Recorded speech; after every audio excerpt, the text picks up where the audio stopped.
ყველაფერი დაიწყო 1997 წლის 5 იანვრის ღამეს. ჩემები ამ პერიოდში აფხაზეთში ცხოვრობდნენ და 5 იანვრის ღამეს ჩვენი ერთ-ერთი ნათესავის ქორწილი იყო სოფელში. რა დროსაც დედაჩემს დაიწყო სამშობიარო ტკივილები. და იქ არ იყო შესაბამისი სამედიცინო დახმარება და შესაბამისად მოუწიათ დედაჩემსა და მამაჩემს სამეგრელოში გადმოსვლა. გზად, როდესაც წამოვიდნენ უკვე ჩემი სახლიდან ენგურის ხიდისკენ, ზუსტად ენგურის ხიდზე რუსმა ოკუპანტებმა გააჩერეს მამაჩემ. როდესაც უკვე დაუწყეს ახსნა, რომ მშობიარე ქალი გადაყავდათ და ძამნიშნულოვანი იყო ექიმების მეთვალყურეობა ამ პროცესში, რუსებმა არ მისცეს შესაძლებლობა იმისა, რომ წამოსულიყვნენ ზუგდიდში. როდესაც მიხვდნენ დედაჩემი, მამაჩემი და თანხმლებები, რომელიც მათ მოყვებოდათ, რომ უბრალოდ შეუძლებელი იყო ამ ადამიანებთან საუბარი და თან დროც არ იწმენდა, ასე დავებადე მამაჩემის მწვანე მანქანაში, ენგურის ხიდზე.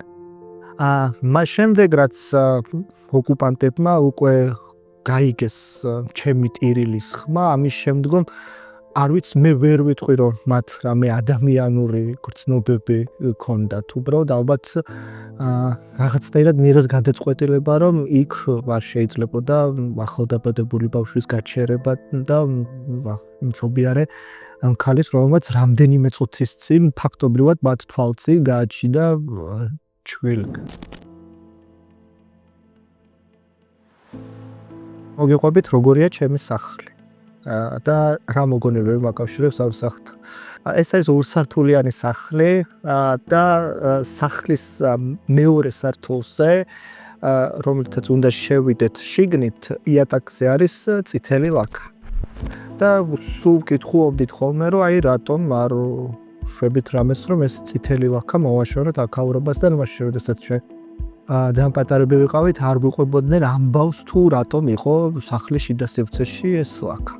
როგორც კი გავიზარდეთ და დავსვით კითხვები ამასთან დაკავშირებით, ჩემების პასუხი იყო ის, რომ როდესაც ფაქტობრივად აფხაზეთის მთლიანი ტერიტორია ოკუპანტებმა და აფხაზებმა დაიკავეს, ისინი შედიოდნენ საცხოვრებელ სახლებში იმისათვის, რომ წაიღოთ კონკრეტული ნივთები, ფული, ოქრო, ტელევიზორი და ასე შემდეგ და ალბათ ერთ-ერთმა, რომელმაც ვერ შეაღწია საცხოვრებელი სახლის შიდა სივრცეში, ხელი ან ფეხი დაკრა, რადგანაც გაიჭრა. და ეს რუსის სისხლი ამ დრომდე არის სახლის იატაკზე. და მამაჩემი სულ იძახის, რომ ერთადერთი მიზეზი, რის გამოც ამას არ შლიდა, იყო ის, რომ უნდა რომ ახსოვდეს თავიანთ შვილებს თუ როგორები არიან რუსები და როგორია მათი დამოკიდებულება ქართველების მიმართ და ალბათ თუ ოდესმე შესაძლებლობა მომეცემა, რომ ჩავიდე იქ და ჩემი შვილიც ჩავიყვანო, ალბათ მგონია, რომ მეც არ წავშლი წითელ ლაქას, იმიტომ რომ თაობებმა უნდა იცოდნენ რუსების სისასტიკე. მე მახსოვს პატარები, როცა ვიყავით საცხოვრებელი სახლის გვერდით იყო დელო, სადაც ყველაზე მეტად გვიყვარდა თამაში და სადაც ძალიან დიდ დროს ვატარებდით და მე მახსოვს დედაჩემი და ბებიაჩემი, რომლებიც დილით ძალიან ადრე იღვიძებდნენ იმისათვის, რომ საგულდაგულოდ დაელაგებინათ ის ტერიტორია, იმისათვის, რომ იქ ჩვენ უნდა გვეთამაშა. მდინარე ენგური იყოფს ჩემს სახლს დროებით ოკუპირებულ აფხაზეთსა და საქართველოს კონტროლირებად ტერიტორიას. როგორც კი ამ მდინარის გადახვა ან ჩათვალეთ, რომ უსაფრთხოდ ხარ და შეგიძლია ეს იყო წლების წინ, ახლა ეს აღარ ხდება. როგორც კი ამ მდინარეს გადავახავ, ჩათვალეთ, რომ უკვე ხარ აფხაზეთში და იმდენი საფრთხე არ არის, რამდენი შეიძლება რომ აქამდე ყოფილიყო. ვდგავართ საქართველოს კონტროლირებად ტერიტორიაზე და ველოდებით როდის სწავლენ რუსები. ან ვიღაცამ უნდა დარეკოს, რომელიც გვეტყვის, რომ ეხლა უსაფრთხოა გზა და უნდა წამოხვიდეთ. როგორც აქ ხარ ვართ მარტო მე და ჩემი ძმა, ბევრი ადამიანი იდგა იქ მდებარე ტერიტორიაზე და მახსოვს ჩვილი, რომელიც სავარაუდოდ ახლად დაბადებული იქნებოდა 1 თვის ან 2 თვის.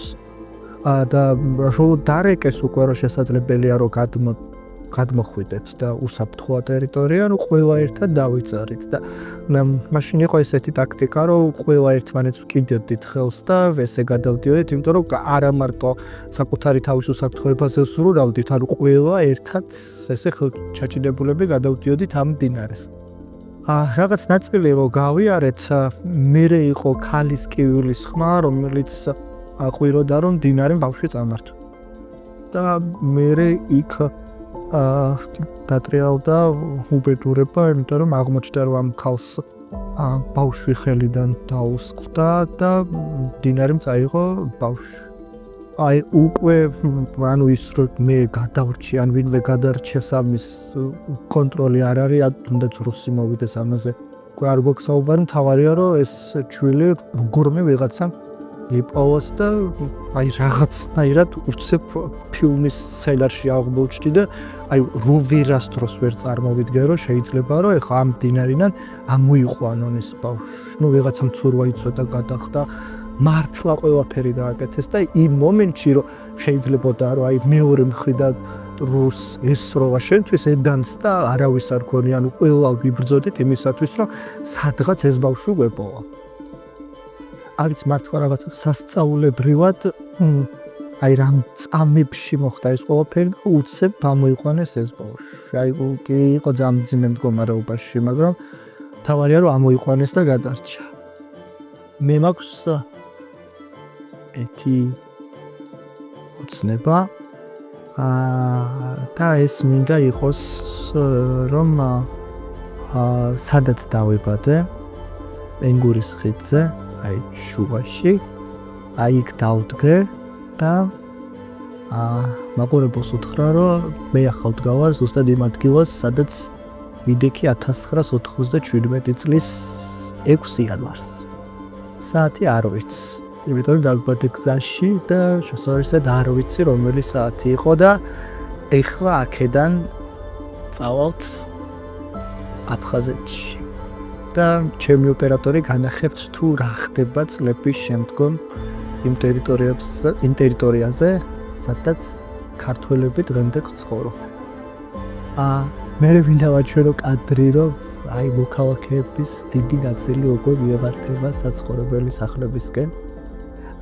იქ სადაც წლები არ ყოფილა, მაგრამ არც ერთხელ არ დაუკარგავთ იმედი იმისა, რომ აფხაზეთს დავიბრუნებდით და დღეს არის ის ძალიან მნიშვნელოვანი და ისტორიული მომენტი, როდესაც ჩვენ ყველა ერთად ბრუნდებით იმ ადგილას, რომელიც რუსებმა წლების განმავლობაში წაგვართვეს.